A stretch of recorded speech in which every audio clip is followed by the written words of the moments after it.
Crying over characters in books. Yes.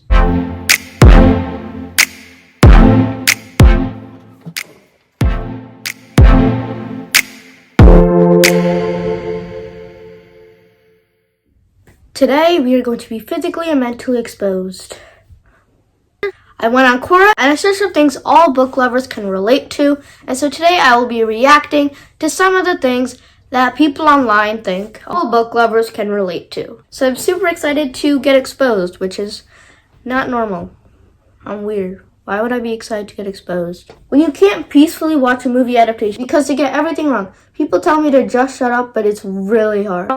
This is correct. We all know that movie adaptations are almost universally worse than the books that they were based off of. But I feel like this person's being a little too harsh. They don't get everything wrong. Sure, they get most of the major things wrong, and sure, they most lose the heart of the book most times. But many of them do a really decent job of summarizing and really translating the book, which was just words, into an entire movie with actors, real sets. We don't talk about Percy Jackson, no. However, most of the movie adaptations have been pretty decent. I can't peacefully watch a movie in my house. I always have to be moving around so that I'm not disturbed by other people, and so I can watch in a quiet place so I can watch it by myself. Smelling new books. This is something I do. I'm not proud of it. Like, books are products, right? Other than them being literature and characters, they are products, and the way they are made can have a huge factor into if they sell or if people like them. For example, which book would you rather buy?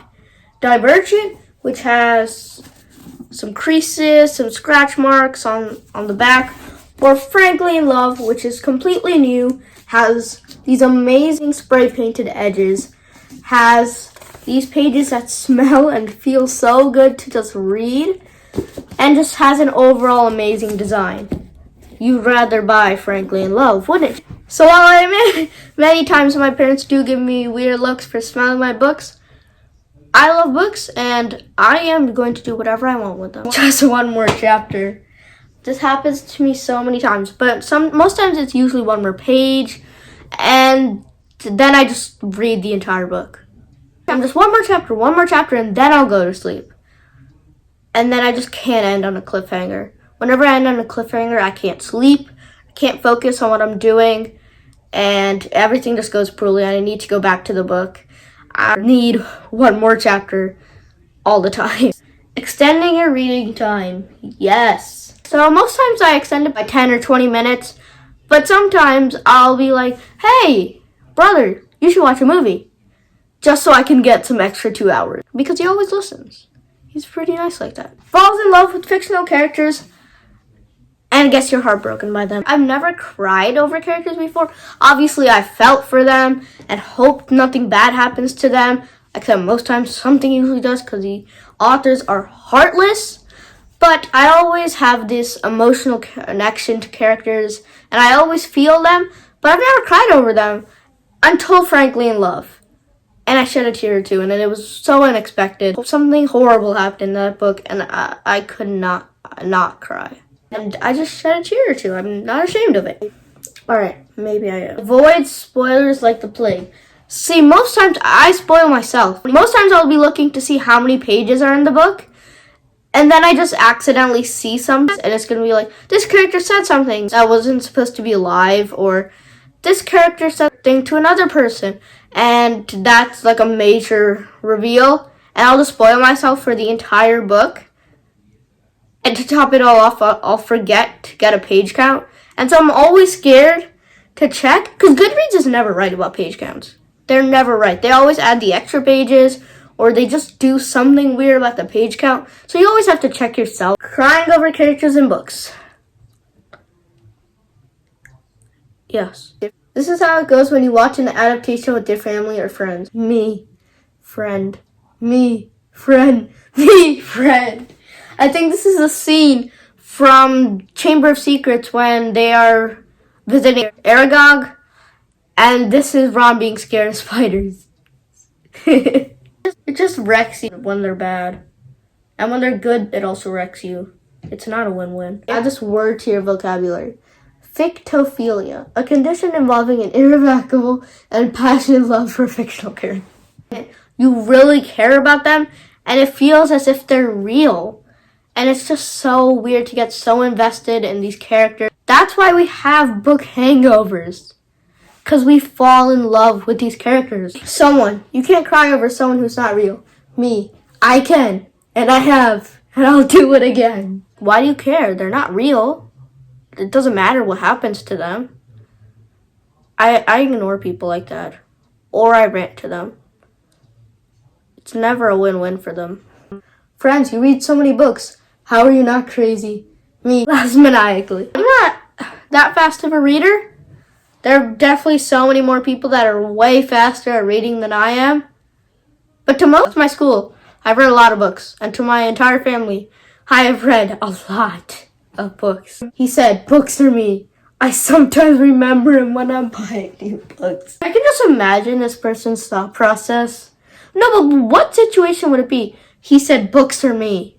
Like, what situation would cause that to happen? Is the person going bankrupt from buying so many books?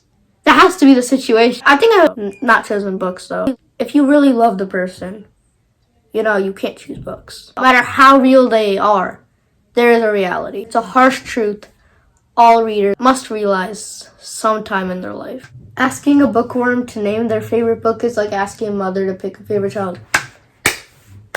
There are just so many amazing books, and to choose one of them would be mean in a way to the other one. What books do to us? I can never choose. I have a top 5, but there's not really like this is number 1, this is number 2. Like I can never choose. Every book has something special about it in my heart. Your face when someone says you have enough books. No. I don't. I need more books now. And you thought you knew who done it, but then they're the next to get killed. This has never happened to me, but this would be horrible. I'm a Ravenclaw, so I think stereotypically I'm supposed to be good at mysteries. But then here you're just like rethinking everything. Like where did I go wrong? Like I was sure I was completely right. My face when my favorite couple breaks up. Your ship has sunk. When the ending ruins the book. After all we've been through. Everything did this to me. I absolutely loved the book going up to the ending. And then the ending was just horrible. If the ending had been anything other than that, I would have been perfectly fine with that. But the ending for everything, I can't say, because spoilers, stripped the book of all of its good stuff. When something unexpected happens, I'll just look up. Everyone else is doing their work or something. And I'm just here having my heart broken by these fictional characters.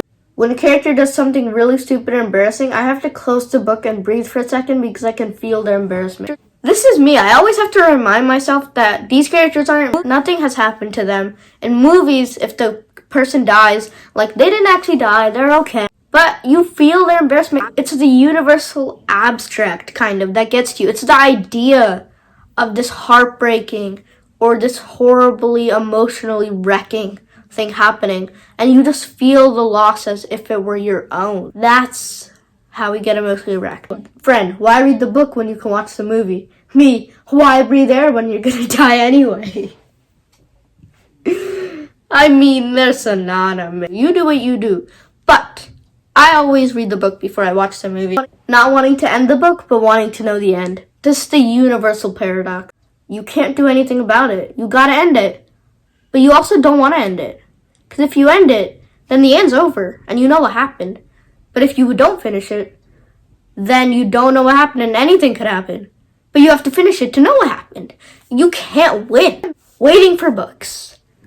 I have no patience, and so I cannot wait for book orders. I need patience. If I'm going to be a book lover, I need patience. But I have none of it. Even if I know it's going to come in 2 days, I still go check the mail. Did it come yet? Did it come yet? Did it come yet? Would someone criticize your favorite author? I'll ask them why they hate my favorite author.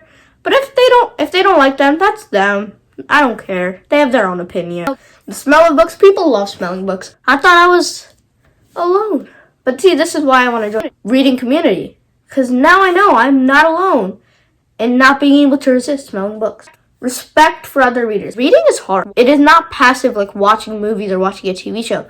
You have to be actively engaged in the book and the literature that you are engaging in. It makes it a much harder thing to do. It really does become a huge part of your life if you do read, because it's hard, but it's so rewarding.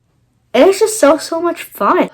What is your favorite book? That's rubbish! Walking into a bookstore, library, and telling yourself, alright, I'm only gonna get 3 books. Which turns into 5, then 7, and then 10. See, most times I have a limit, because my parents, especially my mom, know how many books I want there. So I usually give myself a limit of 3, but I'm always just like, 1 more? Come on, you just gotta give me 1. Come on, just 1. And then they usually give me 1 because they're amazing like that. Especially at the library, I get way more books than I was there for. Way more books than I'm even going to read in the 2 weeks' time that they give us. And finishing a book is such an amazing feeling. Like, you have to remember that feeling when you're in a reading slump, because that's the only thing that's going to motivate you. Alright guys, so that was me reacting to things every book lover can relate to. It's so much fun, and I feel personally attacked, but I also feel like I'm not alone. So many other people feel this, and I feel like that's such an empowering part of the reading community. That every reader is different, but there's so many things that we share, and at the end of the day, reading is such a fun thing. If you enjoyed this video, leave a like, more importantly, leave a comment, subscribe for videos almost every single day, and I will see you soon with another video. Bye.